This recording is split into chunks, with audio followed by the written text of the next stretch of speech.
You're listening to a podcast by the Center for Action and Contemplation. To learn more, visit cac.org. Greetings, everyone. Happy Advent, Merry Christmas, and welcome to a special bonus episode of the Everything Belongs podcast. I'm Mike Petrow. I'm Paul Swanson. And I'm Drew Jackson. Hey, it's always great to be with the two of you, and what a joy it was to record this fantastic conversation with you both. Seriously, it's always fun to be in conversation with both of you and just to hear the ruminations of what's stirring in your hearts this Advent and how you're reflecting upon that and some of your practices that tip over into Christmas. I feel like I've walked away with more than I could have ever anticipated being in conversation with the two of you today. Absolutely. I feel similarly, Paul. There's always so much to reflect on during this season of Advent. And I'm so grateful to be in conversation with the two of you to be able to deepen those reflections and help bring me personally, and I hope all of our listeners, into the significance of this season. Right on. Right on. Well, folks, if you haven't figured it out, this is a special bonus episode of the Everything Belongs podcast. We're going to take a break from our chapter-by-chapter exploration of Eager to Love, although we are going to jump ahead and talk about one of the appendices chapters, which I think is called The Dynamic Unity Between Jesus and the Cosmic Christ.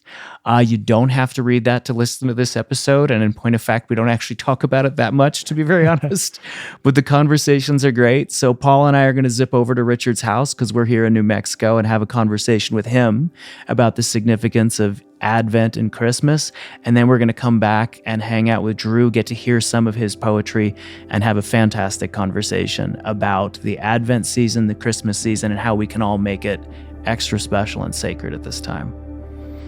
Thanks, both of you, for being here. Thanks, Mike. Thanks, Drew. Thanks.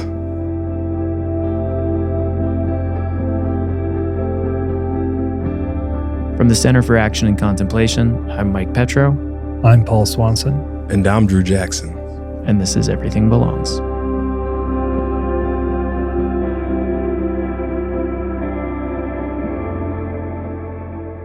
Greetings, friends. Welcome back to another episode of the Everything Belongs podcast. It's so great to be here with Paul Swanson.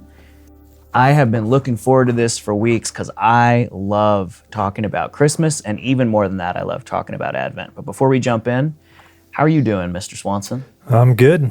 Mr. Petrow, it's always a gift to be here with the two of you. And like you, I'm a big fan of Advent, the coming of the light in the midst of the darkness. So yeah, it's a gift to be here together. Absolutely. And Richard, how are you doing today?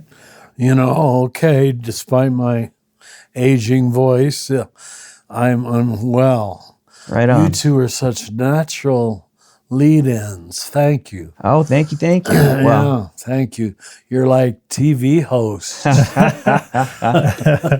Well, it is fun and we enjoy it, and our listeners can't see it, but Opie is cuddled up on Richard's lap, like he's sitting down by a warm Christmas fire. He's pretty content today. He is. He's happy. He was zipping around. He's happy because you're here. Yeah, he and I got to have our joyful reunion, and now he's just soaking up all the love. Goodness gracious. Hey, Richard, it's so fun to be here. We're in the midst of Advent. It just kicked off.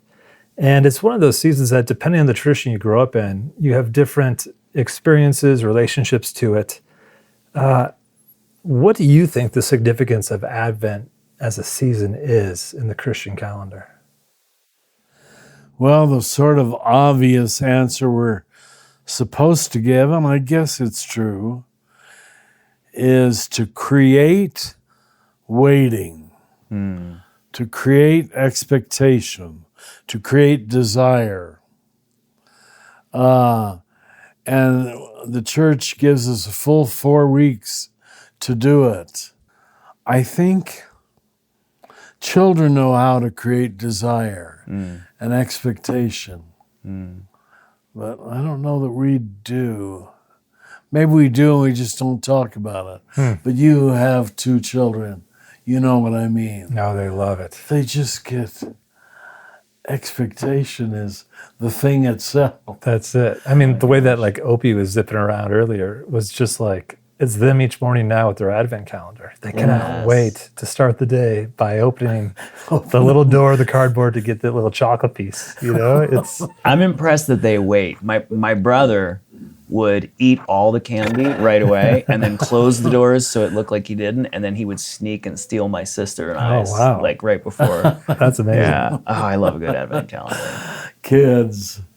Oh. Yeah, I remember being a child of the 80s, the J.C. Penney's catalog would come. Oh, yeah. And we would each be given like a Sharpie marker, and we would go through the toy section and circle the toys that we wanted for Christmas. And I kind of, in a way, I love Christmas.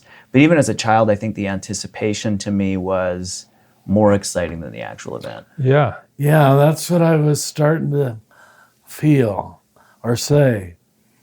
The expectation is the thing. Yeah. It's an end in itself. And, just to add on quickly, we live in a culture with so much instant satisfaction Yeah. that we don't know how to do that anymore. We have satisfaction every day Yeah. with good meals, good clothes, good TV, good movies. So we don't live in expectation. Yeah. We don't need it.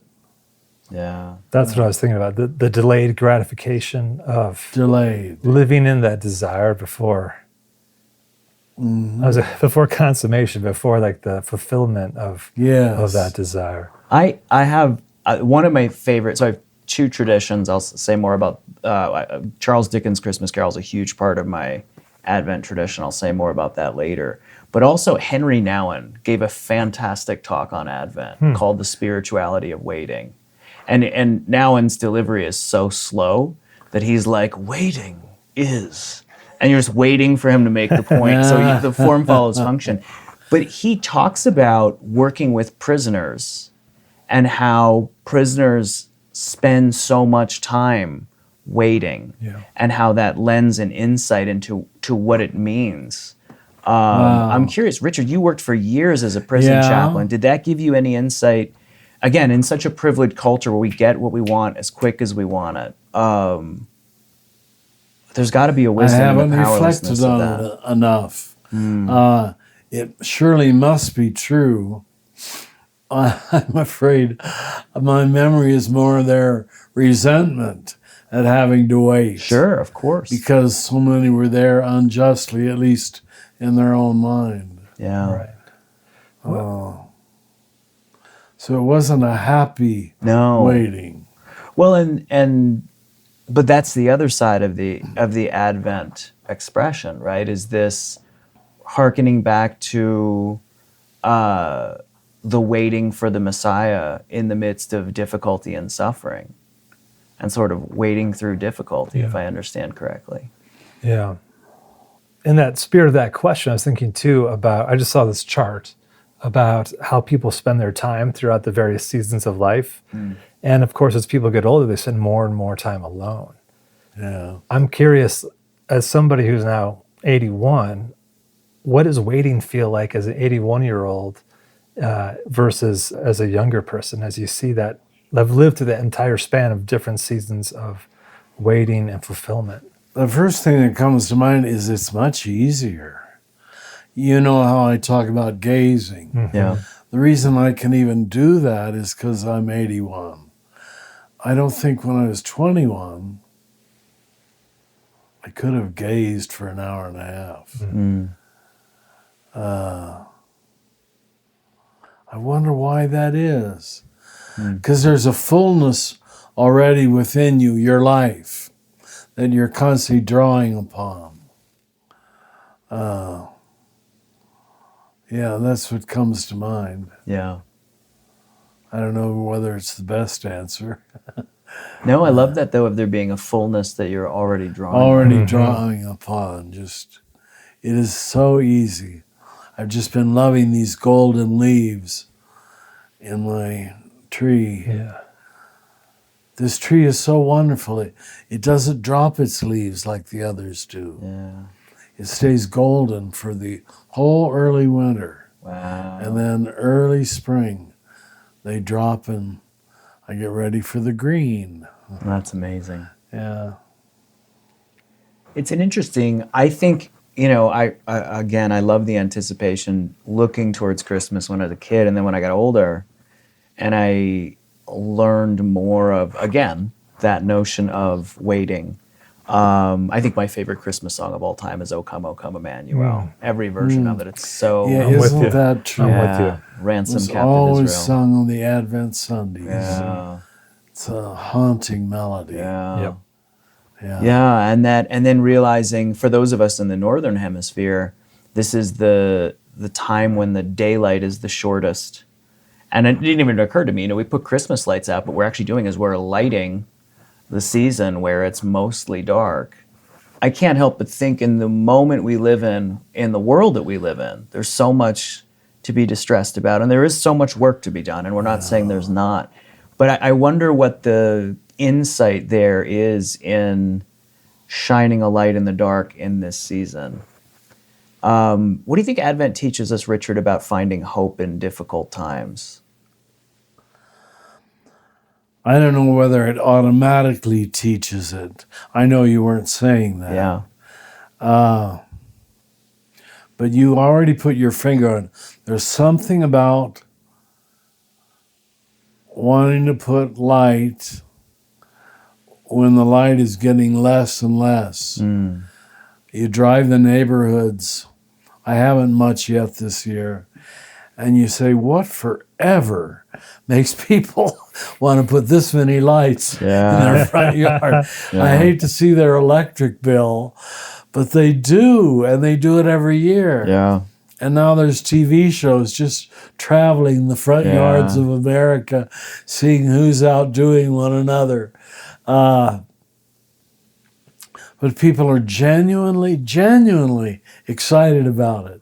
And the why of it, I think it's archetypal. It's not logical. It's, we're going to light up this damn darkness with beauty. What comes to me is a line from Francis where he said, on Christmas, even the walls should eat meat. Wow. He, even abstemious Francis, gave us permission on Christmas to go to excess. Yeah, well, because, he was an ascetic and he wouldn't have eaten food that tasted good or any of that. On Christmas, even the walls should eat meat. Wow. He said we should spread meat on the walls. Oh, my God. He always was a man of immense imagery. I don't know, what would be the food that you would spread on the walls to celebrate, Paul? Oh, goodness. There's the Swedish food called lefse, which is kind of like a potato tortilla, but that's the first thing that came to mind as far as a potato. It's like a potato tortilla in a way. You put butter and cinnamon and sugar on it, roll it up, or you can put other things inside of it. Yes. But it's delicious. It's a Scandinavian treat in my world. How about you? Oh, man. Goodness, I was not prepared to answer the question that I asked you. I'll go last. Richard, what's your favorite celebration food of choice? What would be your putting meat on the walls? Then I would... It's your favorite and guilty indulgence. Of all the tastes, I only came to this a few years ago. Sweet, sour, creamy. Yeah? Is the one that is most luscious to me. Oh, wow. So I guess I'd spread some eggnog. Oh, my God, I love eggnog. I love creamy. That's great to know. Yeah. I think our listeners are going to send in just cartons of eggnog. There you go. Really great.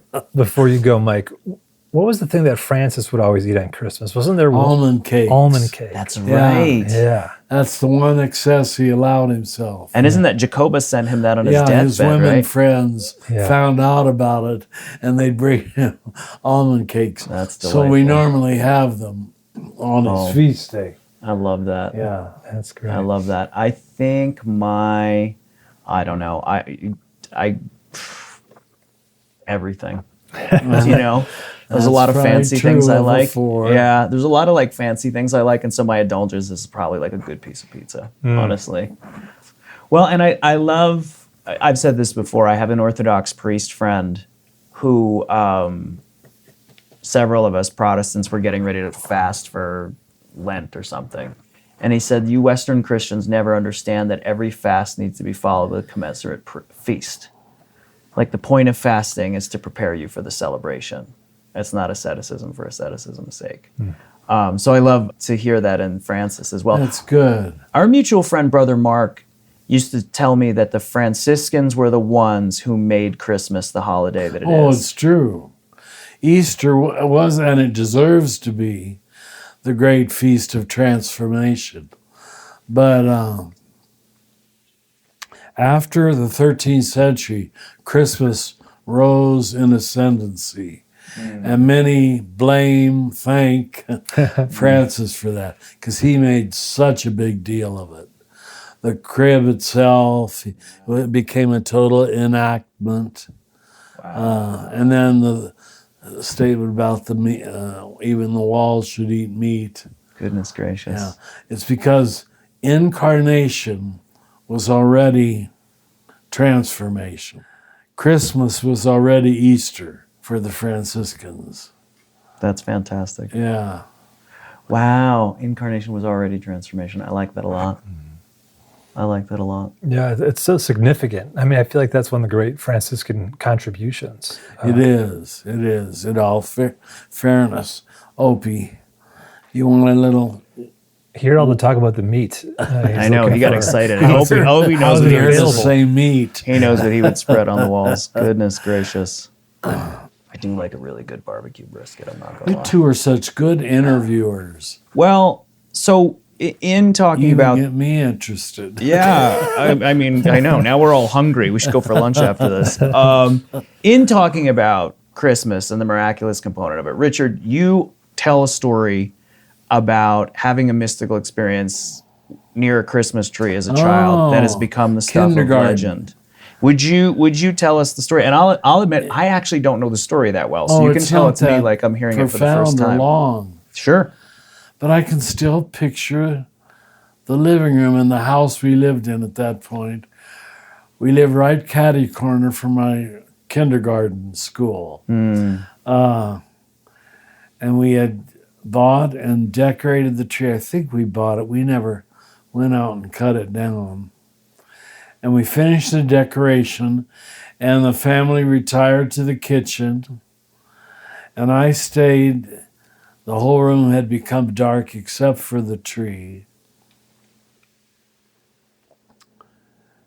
And I just sort of swirled in love. This is what it's all about. Lighting up the dark with beautiful colors and bringing nature inside the unnatural, the house. Wow. That's all. I remember I didn't want to even lose it by going into the kitchen where everybody was talking. I just wanted to stay there amidst the swirl of sweetness. But it was, a Christmas tree isn't very hard to imagine being for a little kid. Yeah. But it certainly was one of my earliest religious experiences. Were you able to articulate that, or did you just let that settle in as a 6-year-old boy? How did... Oh, I don't think I thought about it that much for years. But then as I got older and tried to chart the growth of my own religiosity, I recognized that was a key moment. Yeah. Which gave place and thing to my understanding of religion. Jungians say that if you can remember your first significant dream or like that mystical experience as a child, it actually shows you the trajectory of your entire life. Wow. Yeah. Is that or did he say, why did he say so many good things? That's beautiful, Richard. I love that. The lighting the darkness with beauty and then the bringing nature inside. I hear a lot of your theology in that experience. Wow, thank you. Yeah. I'm struck by that, bringing the natural in the unnatural settings. And that is so much of the work that you have done, is to create a one out of two. Thank you. There's I a hope yin and so. a yang to that. Yeah. And I think in this appendix, like the title itself gets to that point, the dynamic unity between Jesus of Nazareth and the cosmic Christ. Of course, you didn't come up with that, but No. you are poetically pointing to the theological cornerstone of Christianity. For our purposes here, what is that dynamic unity between Jesus and the cosmic Christ? And why does it matter, do you think, to the common person? It's the ability to put the now and the here and the concrete together with the always and everywhere and universal. Great religion does that for you. They're linked intrinsically. If they're not, you're always trying to fly out of this now and here and concrete to get to the so-called spiritual. Yeah. But when the two become one, and you can enjoy Jesus in universal form, everywhere and always, you're home free. Yeah. You don't need to create for yourself apparitions or miracles. I was sort of ashamed when I began studying the Gospels, and I wasn't that impressed by the miracle stories. Not that I doubted Jesus could work miracles, but it was sort of a so what, of course. The whole thing, the whole dang thing is a miracle, Yeah. like Einstein says. And that is the heart of the mystical mind. When you really see that, and you really believe that like this golden cottonwood in my front yard, it sends me into awe. And it's just a tree, and it can remain outside. I don't have to bring it in. Yeah. My mind and heart brings it in. What is this coming together? Religio, that you've heard me talk about. So, religament, the seeming opposites. Yeah. Yeah, that's been my life's desire, which I sometimes achieved in my own mind. They let me choose the picture for my new book. Did you see it? Yeah, it's beautiful. And I've never seen that picture before. But one reason I like it is if you look at my head, it's half light and half dark. And I said, my God, that's my head. That's pretty great.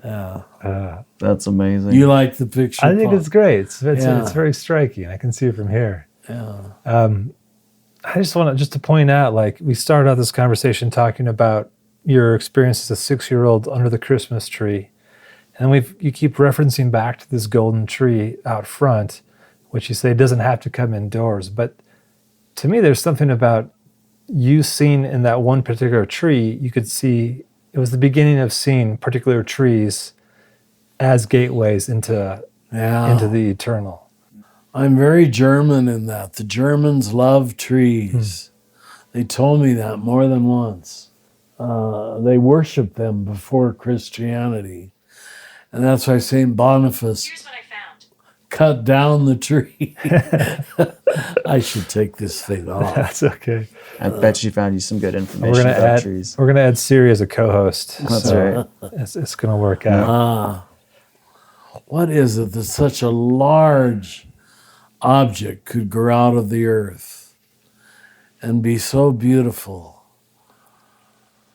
Yeah, I find trees inherently spiritual, religious.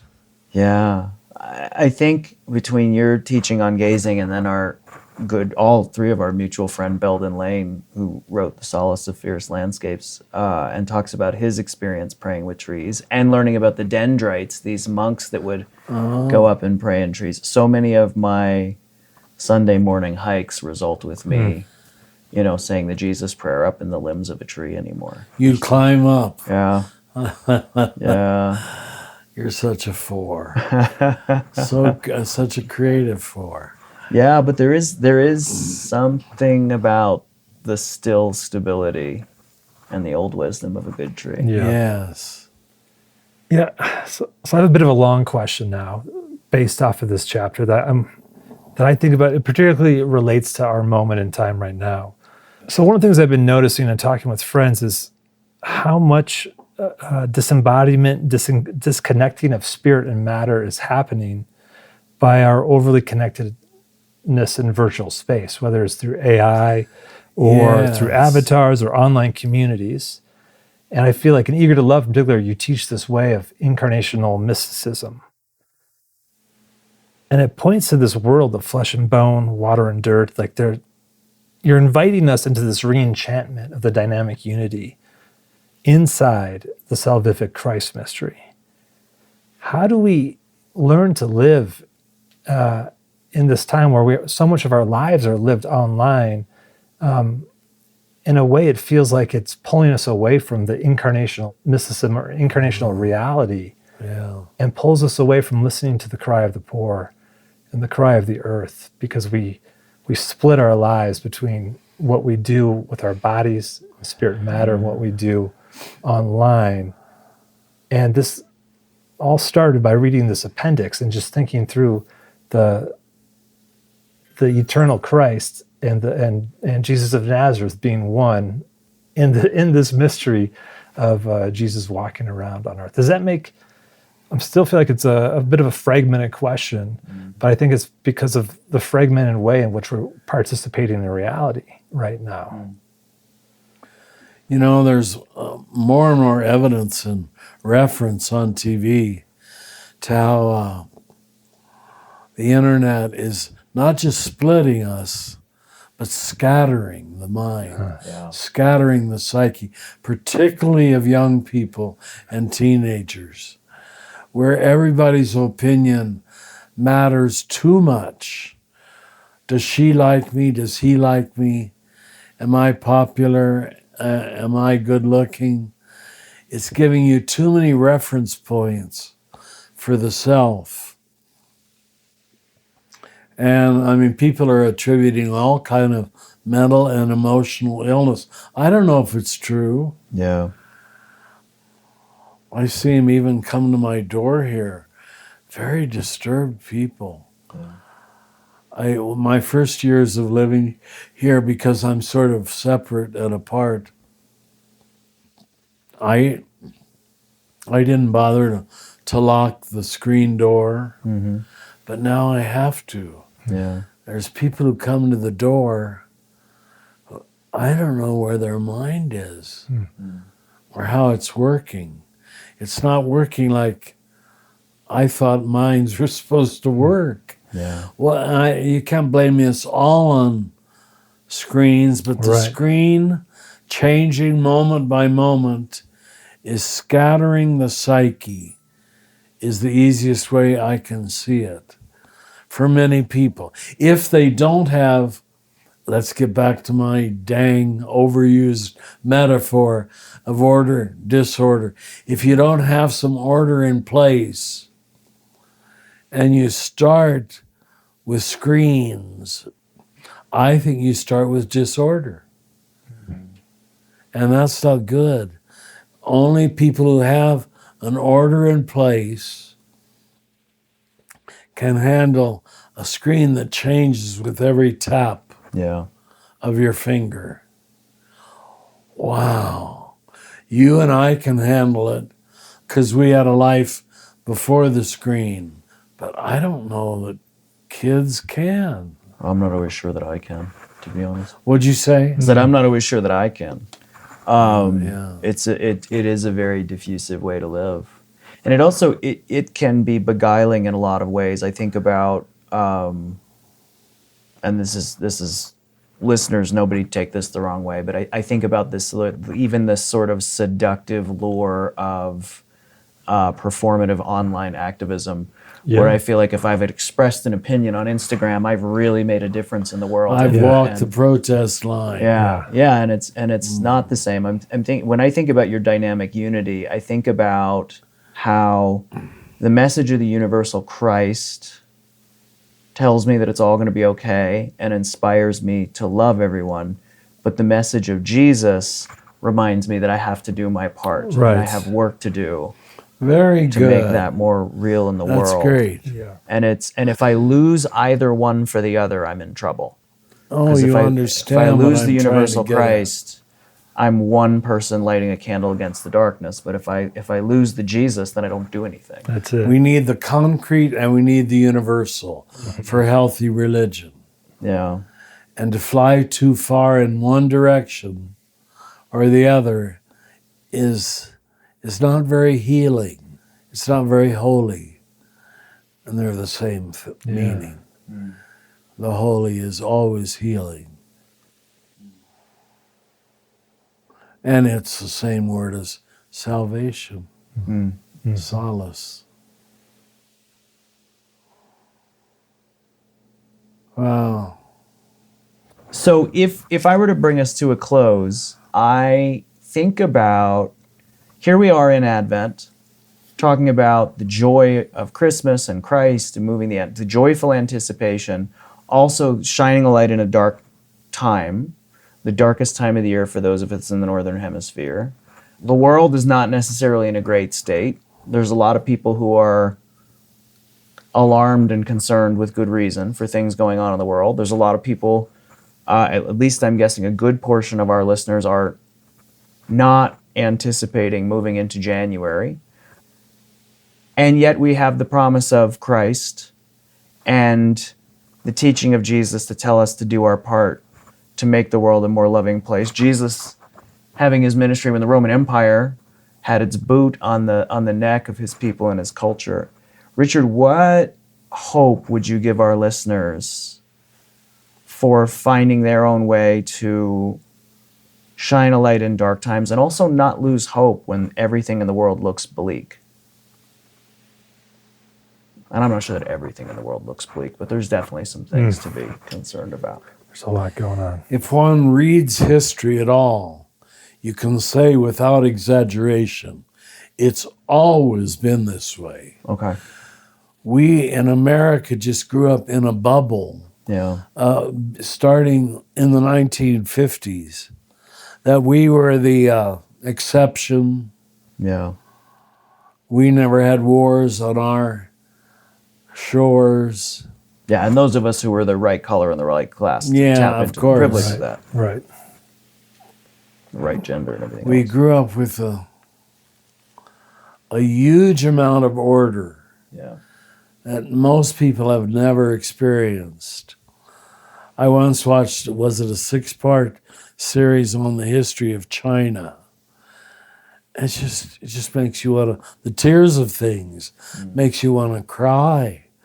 Just barbaric massacres and starting over again and starting over again and starting over again. What is God doing with all that? Yeah. I am so glad I wrote the book, The Tears of Things, at this time. Yeah. Because it seems to be our only recourse for some kind of sanity is we know it deserves weeping, which is not to consent to it or assent to it, but neither is it to directly oppose it, because oppositional energy only creates more of the same. Yeah. It's always been this way. What made us think it shouldn't be for us? Yeah. That we were above this. We were America. We were the white ruling class, of course, of the world, as we thought. Yeah. We had a little too much security and order and wealth. we didn't have to participate in what has never stopped in Africa and Europe and Asia. Sure, and it happened here, and we chose not to see it. Right? And it did, well, thank you for saying that. Yeah. I mean, read the history of the Civil War. Yeah. My God, talk about massacres. And then the medicine, the unavailable medicine, the horrors of hospitals during the Civil War. We grew up with the comfort of hospitals. As you know, I've had 5 cancers, unrelated, Yeah. and I've been healed of all 5 of them, seemingly, by the miracle of modern medicine. So after a while, you just, what's going to be the 6th? Bring it on. How will I be healed of this one? My goodness. Success has just come too easily to us. Mm. And you who are a parent, Paul, you wouldn't be a good parent if you didn't want to bring that success to your 2 little angels. But you're pointing to it too as living in empire with the false security of order and wealth. That's and what comfort I'm saying. and privilege, particularly as privilege. white-bodied people. Yeah. Like that's one thing that real transformation can happen anywhere. But I feel like those are also barriers to the fullness of who a person can be when life is so comfortable. Yes. You only try to create more comfort rather than the radicality of the gospel, right? Yeah. We don't need salvation. We don't. We've got it. Yeah. Most days of our life, we got it. Yeah. Yeah, and I know we're out of time and we need to end, but I know one of the paradoxes of the holidays is it can draw us back to a nostalgia and let us be thankful for nostalgia for good times. Those of us, and I think we've all experienced good times somewhere, but in our safest and most secure times, we're not often aware of our neighbor who's suffering or who is, outcast and ostracized and persecuted by the dominant culture. So I appreciate that reminder. I do think one of the main spiritual purposes of suffering is to create solidarity. Solidarity with those who have no choice in the matter. Yeah. Wow. And we have a bit of choice. And to say yes to that is to be in solidarity with Sudan and Gaza and Ukraine.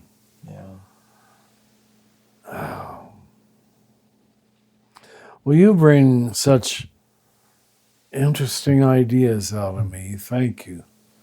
Thank you. Yeah, I to hold the importance and gravitas of the suffering and solidarity, we also can't negate the joy of Christmas either. So- the joy my of this season, goodness. how both are true at once. And this feels like another dynamic unity we have to live inside of. They coexist. Yeah. And maybe they coexist because of one another. I think so. Well, may it be so that we find joy in the midst of suffering. Amen. And in our joy, remember those who are suffering. Yeah. Thank you, Richard. Well, you, it's Mike. great to talk to men of the gospel. Right on. Richard, would you Thank like to wish our listeners a happy Advent and a Merry Christmas? Give them a Christmas blessing. too? Yeah, they'll get this in time. It's the last time they'll hear from us until the new year. Oh, Yeah, okay. give them a Christmas blessing. Well, blessed, humble listeners, I'm in awe of your trust that you would think we'd have something to say that might help you. I hope it does. I hope it helps this suffering world and your world and leads us beyond the tears of things. Well, tears themselves are a bivalent thing. There really are tears of happiness. So let's shed both tears Yeah. this Advent and this Christmas. Thank you. Amen and amen. Everything Belongs will continue in a moment.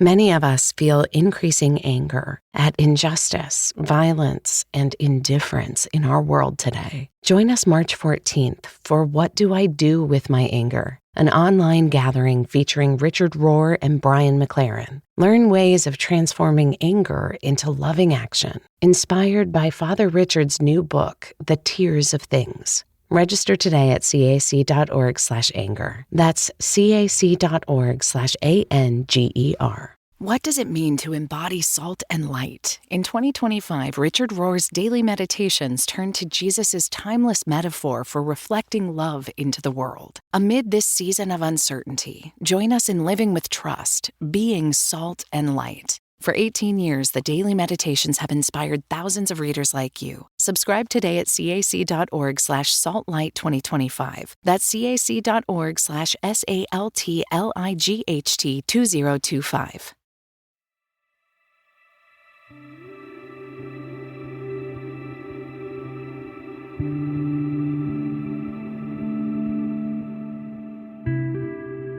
Drew Jackson, Paul Swanson, happy Advent, Merry Christmas. It is so good to be here with the two of you today. Ditto. Great to be here with you. Happy Advent as well to both. Yeah, so good to be here with you both.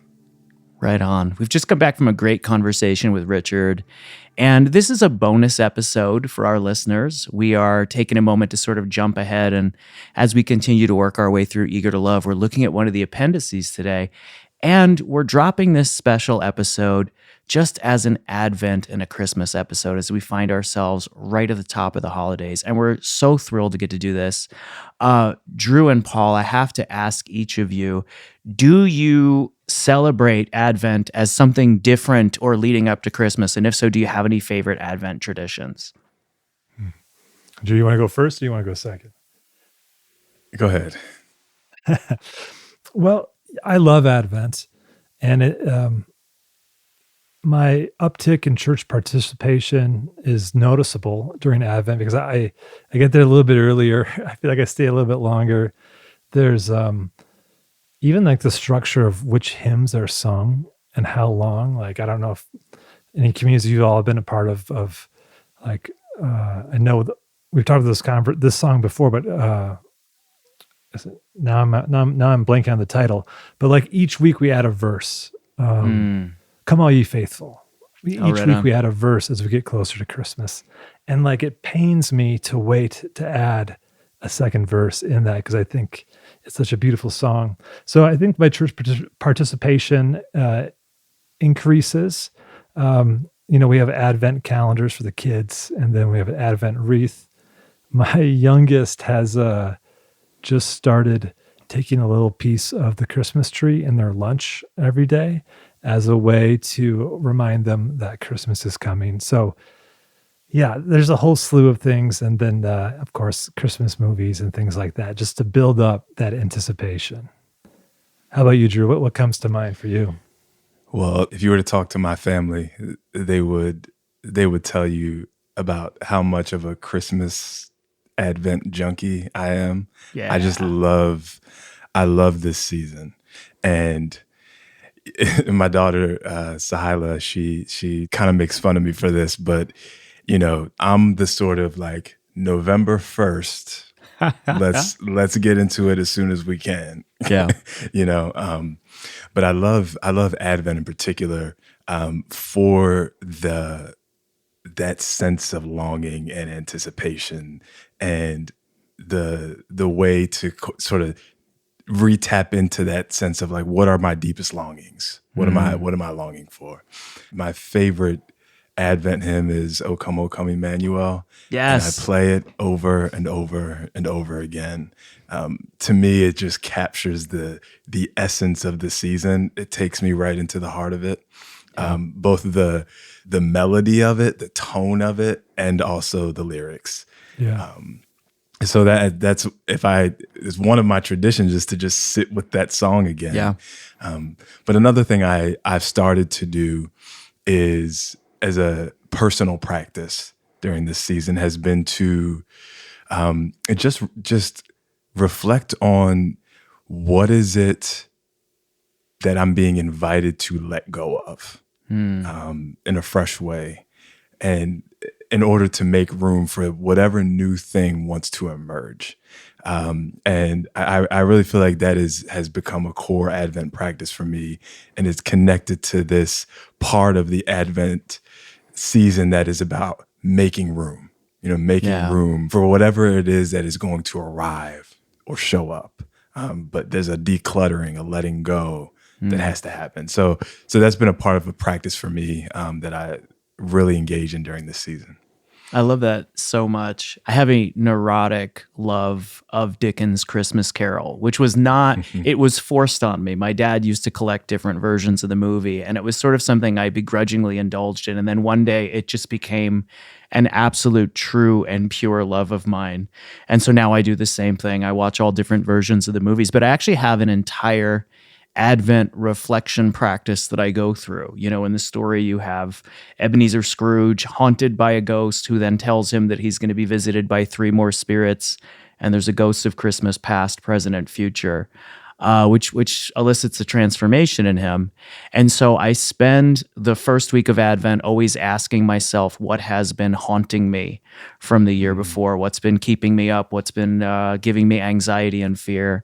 I spend the next week thinking about what from the past and who from the past wants to be heard and how that needs to be honored in shaping my journey. I have a lot of rituals that week and bring in ancestors and mentors and recently departed loved ones and try to listen to their wisdom. And then in the third week, or extending to Christmas, I ask myself what in the present I need to pay better attention to.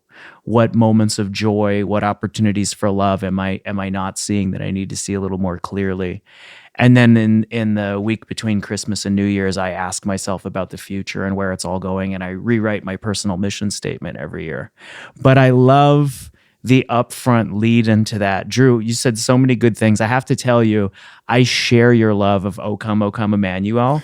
I have a playlist that is just 10 different versions of that song, and I will literally just sit with that song because I love the sort of notion of waiting for Christ to come, ransom captive Israel, at the darkest time of the year for those of us who live in the Northern Hemisphere, when the light is the least between sunrise and sunset, that sort of longing for fill in the blank, all the things that we're longing for. I love how you said that, Drew, and the decluttering when it's cold outside and we have to be inside a little more and slow down.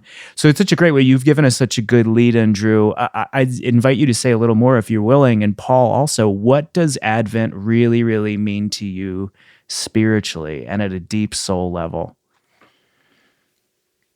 Yeah. I mean, it is that reconnecting with our deepest longings for me is really at the heart of the Advent season.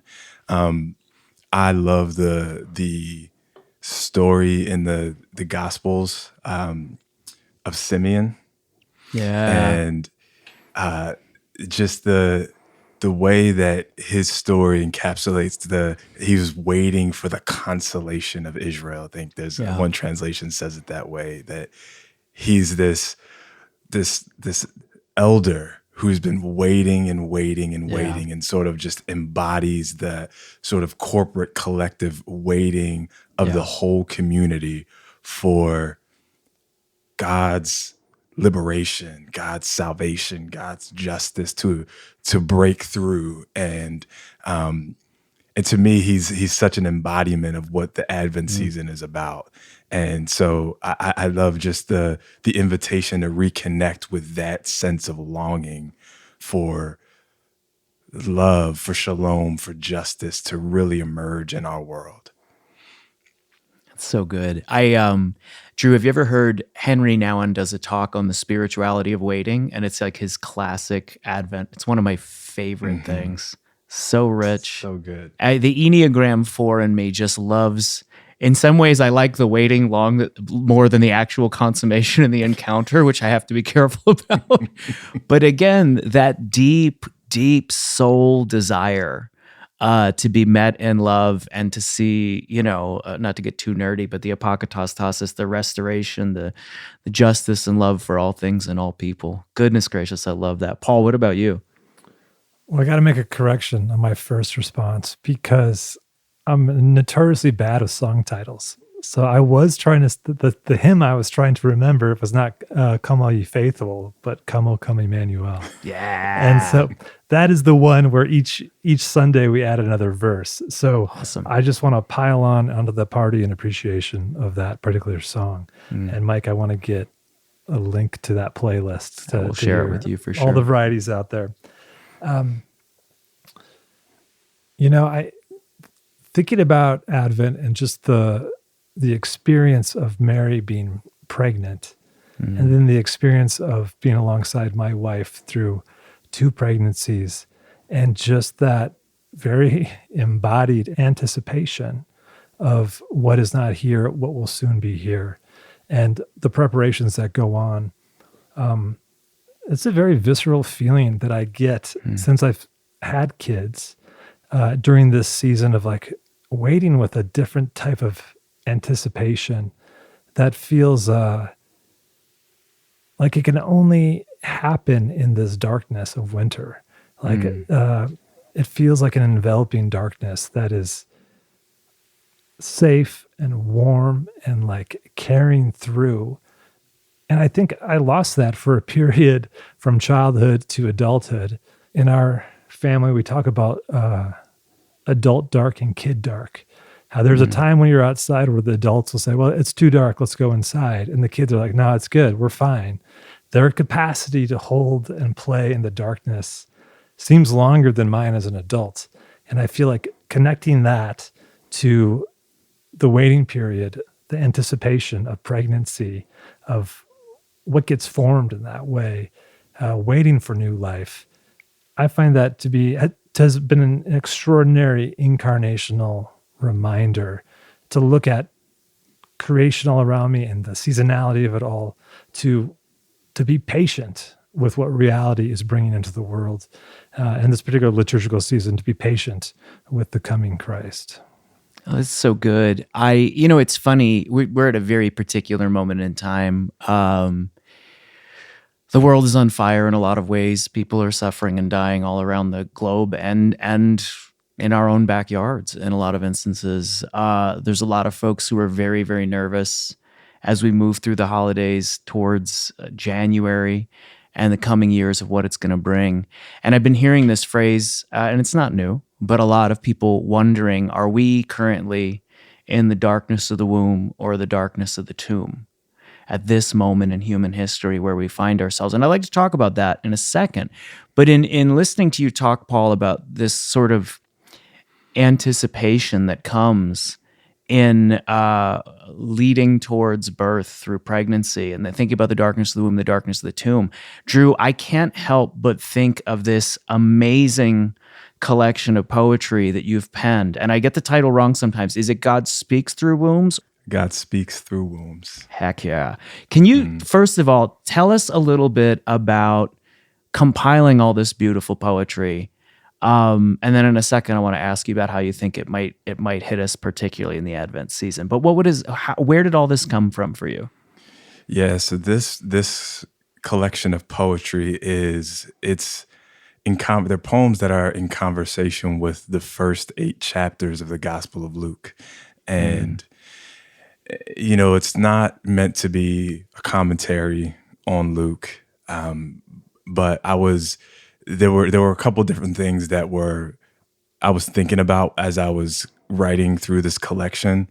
One of them was there's a tradition, a rabbinic tradition that talks about how the Psalter, the 5 books of the Psalter, the Psalms, are in conversation with the 5 books of Torah, and that they're not like commentaries on them, but they are, and like the songs and the poetry of the Psalms kind of arose out of this reflection on and sitting with the stories of told throughout Torah. So if you think about, say, book 2 of the Psalter, right, that talks about and has psalms that are talking about, as the deer thirst for flowing streams, so my soul thirsts for you, and talks about being in a dry and weary land where there is no water. But then you read that with the backdrop of the Exodus, it takes on it takes on a different meaning than just sort of a person, like my own personal desert. But then you're like, oh, this is also commentary on a collective longing for liberation and this journey of freedom and all of those things that the Exodus story is talking about. Yeah. And so I had this thought. I was like, I wonder what poetry would sound like and feel like today if it rose out of conversation with the Gospels. And so it was more, so it first started as just this experiment. What would this feel like and what would this sound like? But then secondly, for me, I was drawn to the Gospel of Luke in particular because of Luke's emphasis on his centering of the voices of the marginalized in the way that he's telling the narrative. So he is very intentionally centering the voices of women in his narrative, very intentionally centering the voices of the poor in the way that he's telling this gospel narrative. And for me personally, like I started to write this collection during lockdown, 2020, everything going on from COVID, but also just the revelation in a new way of the deep racial sickness that exists in our country. And so personally, as a Black man navigating that, like I was just in conversation myself with all of those things and felt like the characters in Luke's gospel became conversation partners for me, of those who had an understanding of history from its underside. And I could talk to in a way where I wasn't having to explain myself or wasn't having to prove that what I and those who I know had experienced kind of navigating the landscape of American empire. Like I didn't have to explain that to them and prove that actually happened. Like, we could just talk. So these poems emerged out of that place. Yeah. Oh my God, that's so rich. That's so rich. And they're such beautiful poems. Thank you. How did that writing, so we're sitting here in Advent, did that writing change the way that you experience this? Absolutely. I mean, on a very surface level, those first few chapters are sitting in Advent Christmas narrative, right? So I'm engaging directly with that story.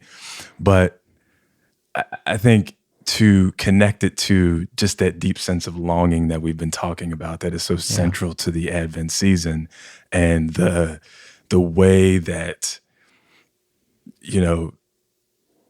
light is breaking into the darkness, that theme of Advent. You can't talk about light breaking in unless you get real about the darkness that's present. Yeah.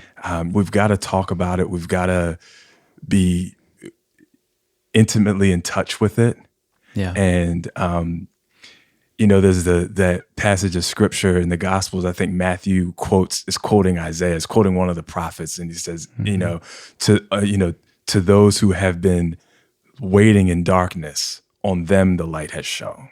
And there's something about the light coming to those who have been sitting in the darkness. Yeah. And so the title poem from this collection starts by saying, in the days of empires and puppet regimes, God speaks, right? And so even that, to kind of look at this Advent narrative against, like, to take the actual context of what the Christ is birthed into, of this Roman empire and occupation, the people suffering under that, all that's happening around that. Like, that is when this particular moment in time happens, this inbreaking of the Christ into this particular point in history happens. That's significant. And it connects to, our stories and the stories of those who have been particularly oppressed and marginalized, who have been waiting and longing for justice, for shalom, for centuries. And to say, like, that is, to me, like, what does it mean to move toward that that's what this season invites us into. It's so powerful. I think about Howard Thurman's famous question, what does the religion have to say to people? What does the religion of Jesus have to say to people with their backs against the wall?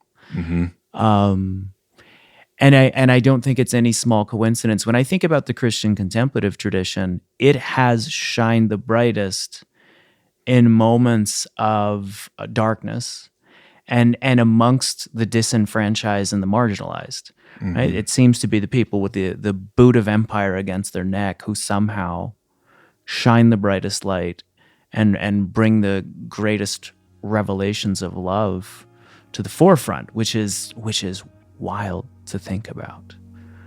And not a way that a lot of us experience mainstream Christianity today. No. No. Yeah.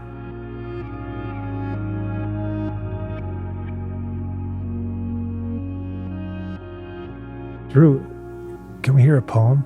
A poem that reflects this sentiment of what you're sharing through how you prepared for that collection and maybe what's speaking to you.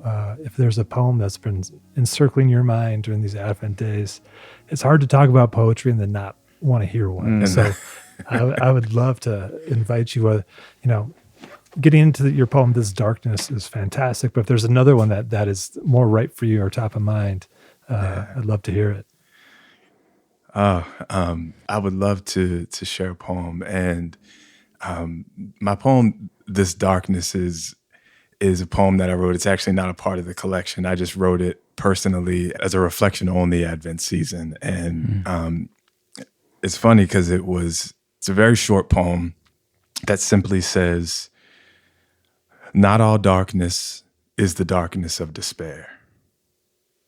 This may be the darkness of the womb that is consuming you, inviting you to wait there for the fullness of time." And this poem connects so much to one of the things that I read in Dr. B's Race in the Cosmos. Right on. Where she says, "In the beginning, there is darkness. It is the womb out of which we are born.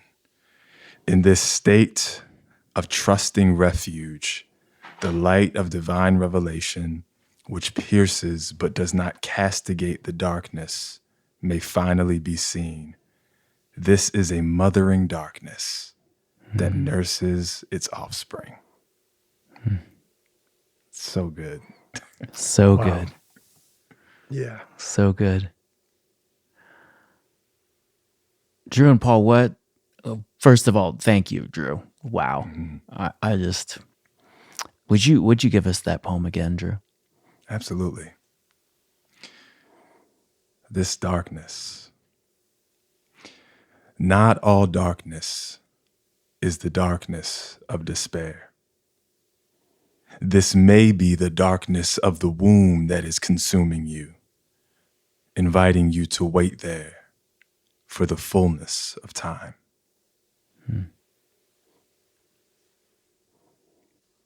So good. I have to ask the two of you and we'll talk about Christmas in a second, but what advice as a friend to a friend would you give to our listeners who are struggling to sit in the darkness and think of it as a mothering darkness, or wait to see what it has for them, especially at this moment in time, the moment that we find ourselves in? I think it's just worth saying that there is this idea of the darkness is not like, we don't want to like sentimentalize it. Like, it's real. And the pain of sitting and waiting in the darkness is real. This place of hurt, loss, disappointment, unknowing. And so I think I would first say that just to be honest about naming the actual pain of sitting in the darkness is a necessary part of it, that we learn to name it. And because I think only when we can, begin to name the reality of the darkness and begin to not try to sidestep it, or not try to just move too quickly but the light's coming, right? There's something about coming to experience the presence of God in the darkness that itself is part of our transformation. Yeah. Like you can't, it's Psalm 23. Even though I walk through the valley of the shadow of death, that's darkness. Like I fear no evil because you're with me, right? There's a withness that we can come to experience in the darkness. That is, we can't know when everything is fine. Yeah. And so I think there's something invitational about that I've personally have experienced just in this journey of the darkness of grief. Yeah. And, after having lost my mother to cancer and sitting in that darkness of that is like, Mike, just the how that feels, and even years out, you're still kind of in that darkness and that waiting for like, okay, what's the light that's breaking in here? Yeah. But there's a withness that, at least to speak for myself, I've experienced it, I've tasted it, and I mean, it's good. Yeah. Yeah. I appreciate that. It is something I can't help but think of, Jim Finley, one of our teachers, what is his famous saying that everyone loves? Mirror by Star refers to it as the quote that we all put in our books. When he says, if we're absolutely grounded in the absolute love of God that protects us from nothing, but sustains us in all things, then we can touch the hurting places in ourselves and others with love. But that sustaining in all things is a long, slow, painful process. I appreciate that, Drew. I'm thinking about the darkness in the womb and the darkness of the tomb. I haven't thought about this in a hot minute, but yeah, I know that feeling, sitting next to my mom as she was slowly dying from cancer and just being with her every day in that waiting. And when I had that experience, my brother had passed a few months before that, and his daughter was born while my mother was dying in the hospital. So I held the hand of my dying mother and my newborn niece in the same day. You talk about the darkness of the womb and the darkness of the tomb intertwining. And that was such a breakthrough moment for me. I think it was a legitimately mystical moment. It changed my experience of what reality is, because I think we're always living in the womb and the tomb at the same time. And thanks for that reminder, Drew.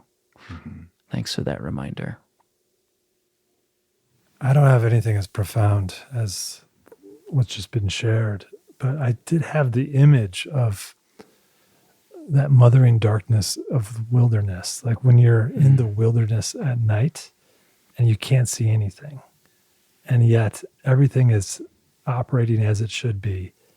And then if there's a moon, there's like, I just had the image of like the full moon, but also if it's cloudy, it gets covered up. But then when the clouds pass, there's like almost like a flash of light as a reminder that everything is as it should be, as it is seen.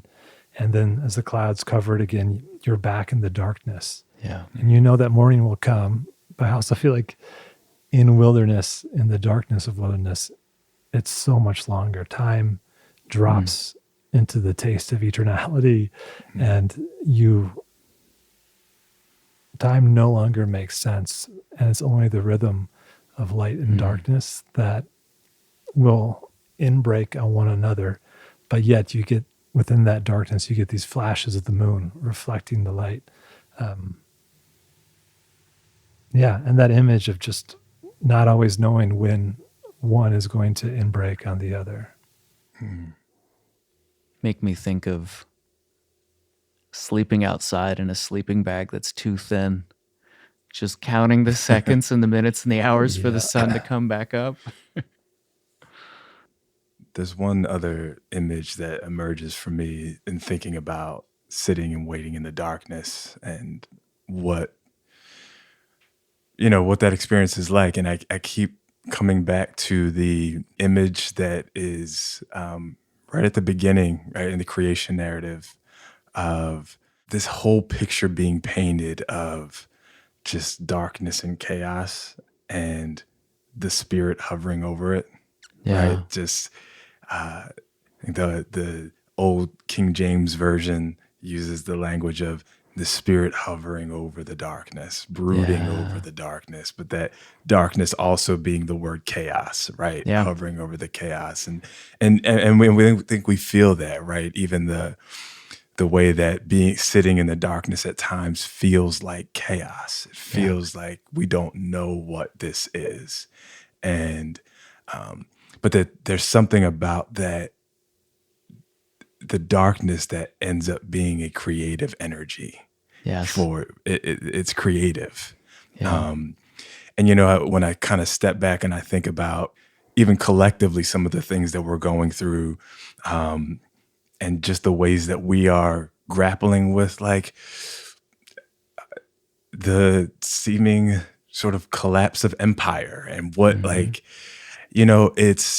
I think about how you think through history and you think through those movements of justice that emerge. They always emerge during times of seeming darkness and chaos, is because people are forced to think creatively about something beyond the status quo, something beyond just, what is. And so it's in the darkness where we're saying, but what could be? And so people start to scheme and conspire and reimagine what could be in the darkness. And that is actually what begins to make way for the new thing. It's that reimagining that happens in the darkness. So that's another thing for me that resonates when I think about sitting in the darkness of Advent. I note that we didn't talk about the chapter at all, but this was too good to interrupt. If folks wanted to read along and they didn't know this was coming, so they probably didn't, with the appendix in the book, it was a dynamic unity between Jesus and Christ. 10-second lightning round question. How do Jesus and Christ show up in your Christmas? And then we'll wrap it up. And I will tell you, I said this when we talked to Richard, I'm finding more and more that it is the Christ that reminds me that love has the final say on reality. And it is Jesus who reminds me that I have to work to make that happen.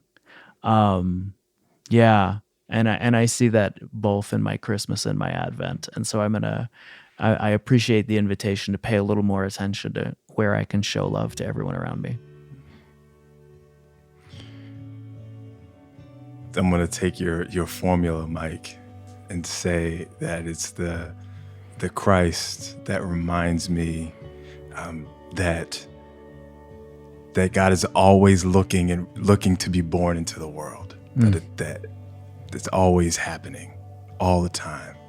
And it's Jesus that reminds me that the divine wants to be born in me, in this particular flesh, and in these flesh and bones today, tomorrow, and the next day. Right on. I'm going back to what I shared earlier about the way that the church I'm a part of, where we sing, "Come, O come, Emmanuel," one verse at a time, where the fullness of the song is there, but we only get to participate in it through bits and pieces until we get to that fullness. And that pattern reminds me of how the birth of the Word and the soul, the overflowing and connection to Jesus in my life, is the connection to the full song that's always present but hasn't been fully sung yet. So that's where my mind's going right now. Oh my gosh, that's so good. Gentlemen, this has been a fantastic conversation. Drew, as the newest member of our little conversation group here, I'm going to put you on the spot if you don't mind, and I'm going to ask you if you wouldn't give us that poem one more time and then send us out with a Christmas benediction for all our listeners. While you take a moment to tee up for that, I'll just remind everyone, folks, we're taking a break for the holidays. We'll be back with you with our next chapter on the other side of the holidays. Thanks so much for listening. Drew, I'll give it to you to close us out. This darkness. Not all darkness is the darkness of despair. This may be the darkness of the womb that is consuming you, inviting you to wait there for the fullness of time. And as you head into this season, I want to send you with these words of benediction and blessing. Let it be love that forms in me, spirit dressed in flesh and bone. Let me hold still long enough to hear its heartbeat, to feel its faint movements. Let love find food in this home of my body, nourishment for its earthen journey. Let this be my labor, to be a safe place for love to grow. Amen.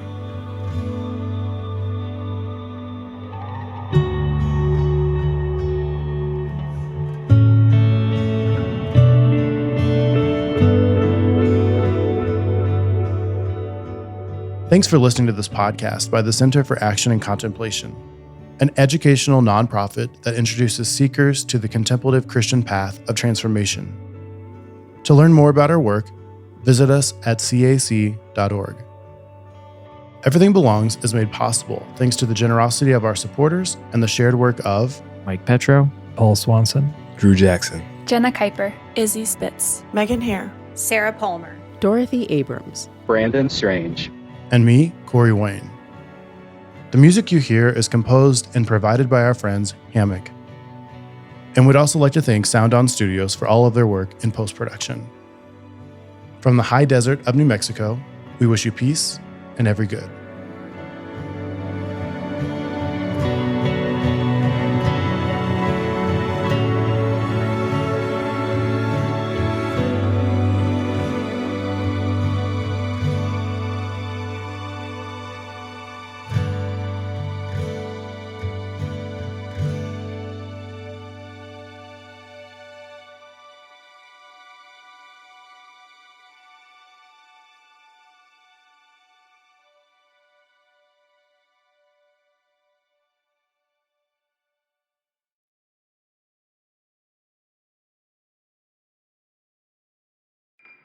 Do you feel called to walk a more contemplative path?